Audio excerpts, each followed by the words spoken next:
Here's just over 40 tips to help you at the beginning of your Valheim journey. Enjoy. When you first enter a world in Valheim, the first food that you'll find will be raspberries and mushrooms. Make sure to grab a few of each to increase your health and stamina. Whenever you eat any food items, they'll appear down in the bottom left-hand corner of your screen. Each piece of food gives you a certain amount of health and stamina and will last for a certain amount of time.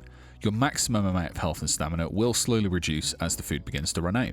When the food gets halfway through its total duration time, it will begin to flash. This means you can eat another piece of food to replace it. Before this, you'll be too full to eat. If you have the resources, it's best to keep a full stomach, as this will give you the maximum amount of health and stamina, and if you do run out of food, don't worry, you won't starve. Your health and stamina will just go back to the way they were at the start of the game. However, you won't be able to regenerate health no matter how long you wait, not until you eat another piece of food again. Hitting either multiple resources or multiple creatures at the same time splits the damage that your tool or weapon does to the thing that you're hitting. So if you're hitting 2 trees, for example, it'll take longer to knock either one down compared to if you were just hitting 1. Throughout the Meadows, you'll find these abandoned shacks. They can be a great alternative to building your own first home. Simply place down a workbench using the hammer inside, and then use the hammer again to repair all the damaged pieces and use your own wood to fill in any missing areas. One of the first items you can craft is a stone axe. You will, however, want to upgrade this to a flint axe almost straight after. It does a little more damage and is a little bit more efficient, which can go a long way. You can find plenty of flint down at the edge of any large body of water, both in and out of the water. Beware when chopping down trees, as they can fall and do a lot of damage. In early game, they could just kill you. Trees falling isn't always a bad thing. As trees fall into each other, they could knock down further trees, which could knock down even more trees, and so on. This could save you a lot of time. To get the best results, try starting with trees at the top of a hillside. Just in case you didn't know, your tools can be repaired for free at the workstation they were crafted at. Just click on the hammer icon up here. The 4 items that you craft just in your inventory at the start of the game can be repaired at the workbench as well.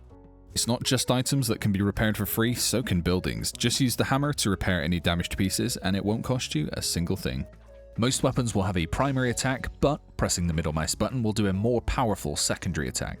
The cost of this extra power could be that it takes longer to charge the attack, or you temporarily lose the weapon. Speaking of, the Flint Spear is a great choice for a weapon early game. Although its primary attack doesn't have a lot of reach, you can use the secondary attack to throw the spear, allowing you to catch birds and deer without getting too close. I'd also recommend having your axe ready as a backup. This is the one time that you don't want to get caught empty-handed. Before it gets too dark and becomes night, you want to build yourself a home. Doesn't need to be much, as long as it has a warm fire next to it, a shelter overhead, and a bed to sleep in, you'll be all set. At night, enemies spawn at a much higher rate, and the darkness makes it much harder to see, so you'll be better off sleeping through the night. When making buildings, you'll want a flat foundation. It'll make it a lot easier to build. Use the hoe by standing in the center of where you want to flatten the area around you. If you do find yourself out at night, make sure you have a torch on you. It'll help you see, and you can use another one-handed tool at the same time. Not only that, but you can use it to scare off enemies such as greylings and grey dwarfs. They hate the fire. You can also use the torch as a club. It'll dish out blunt and fire damage and set fire to any enemies that you hit. When fighting enemies, try to do so on flat or level ground. Some weapons like the spear don't work too well on hills or uneven ground.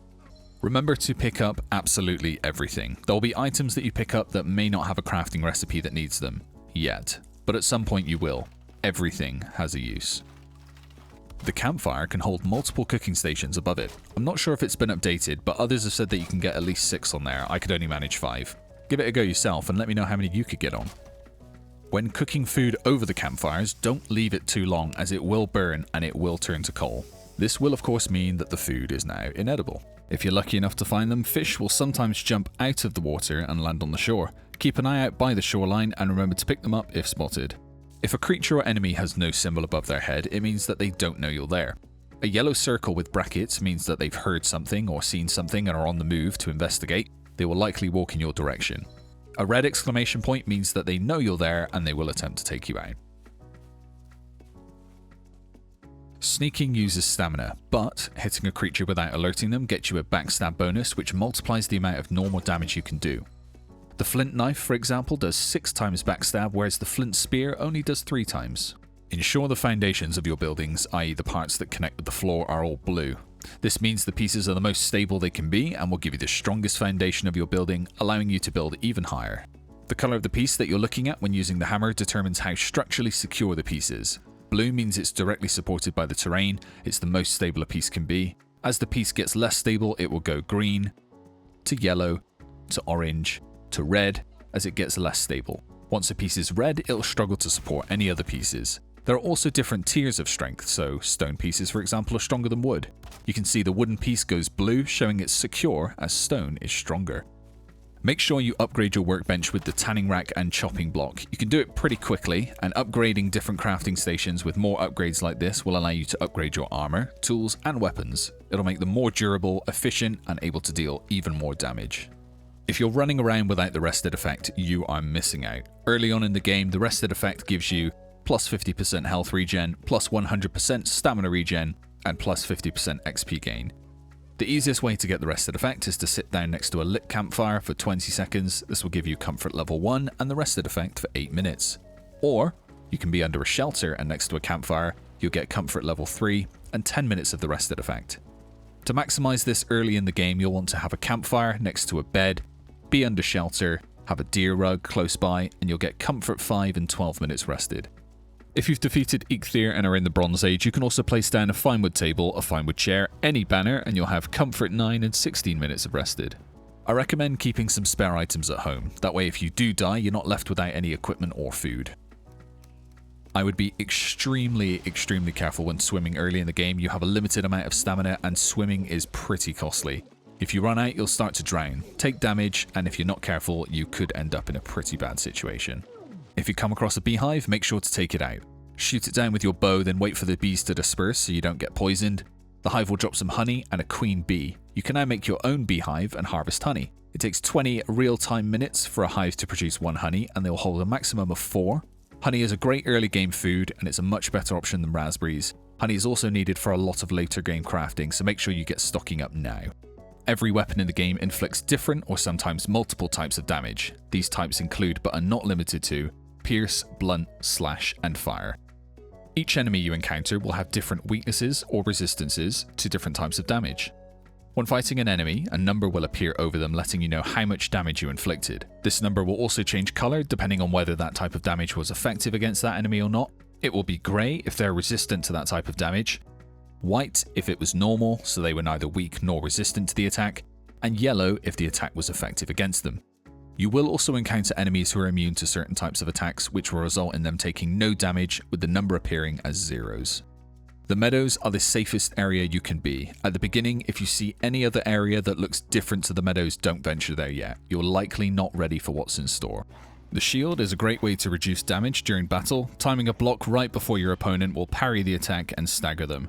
During the time they're staggered, you'll inflict double the amount of normal damage. Rolling, however, can be a better option to the shield. If you press spacebar or the jump key while blocking, you'll roll, and if timed correctly, it will make you temporarily invincible during the roll. Viking Graveyards are a collection of large stones shaped like a Viking longship. Digging at either end, you may be lucky enough to find some treasure. These graveyards are a direct reference to boat burials in the Viking Age that were a symbol of safe travel to the afterlife. You can use the block key, which on PC is right-click by default, to cancel a charged bow if you change your mind about your shot. When you enter the Black Forest, you don't need to wait until you have a bronze axe to cut down the pine trees. Unlike birch trees in the meadows, both the stone and flint axe will be capable of taking down pine. They will provide you with core wood, which you can use for building as well as a few crafting items.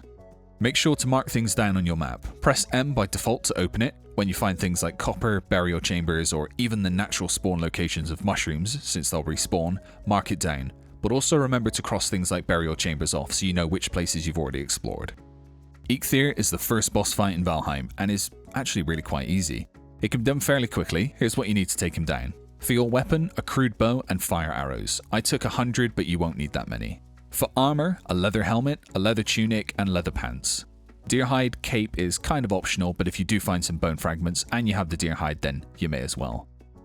For the best food, make sure you have cooked deer meat, cooked boar meat, and if you find any, some honey.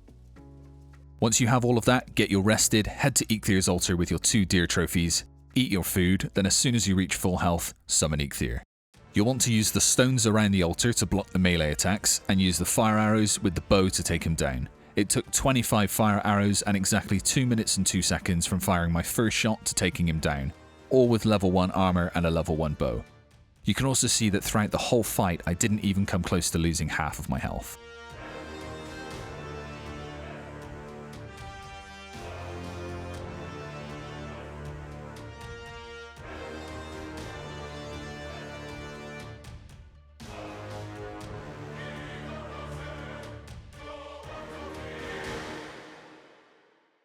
When you die, you'll lose 5% of the total levels of each of your skills, and after you die, you may notice that you're given the effect No Skill Drain. This lasts for 10 minutes and prevents any further loss of experience during this time due to any further deaths. Once you've collected your items from the grave, you'll be granted the Corpse Run effect. This gives you the following abilities for 50 seconds. Jump stamina usage, minus 75%, run stamina usage, minus 75%, damage modifier, very resistant versus blunt, slash and pierce, 10 health per second regen, and carry weight plus 150. You're given these effects to help you. Once you respawn, move quickly to get your stuff back to take full advantage of these effects. When you do inevitably die, it's not the game's fault. It was yours, and that's okay. We all make mistakes, we all die in the game, it happens. It took me far too long to realize this. It's just a game. I know not everyone listening to this will get extremely frustrated, but for those of you that do, please try not to get hung up on it.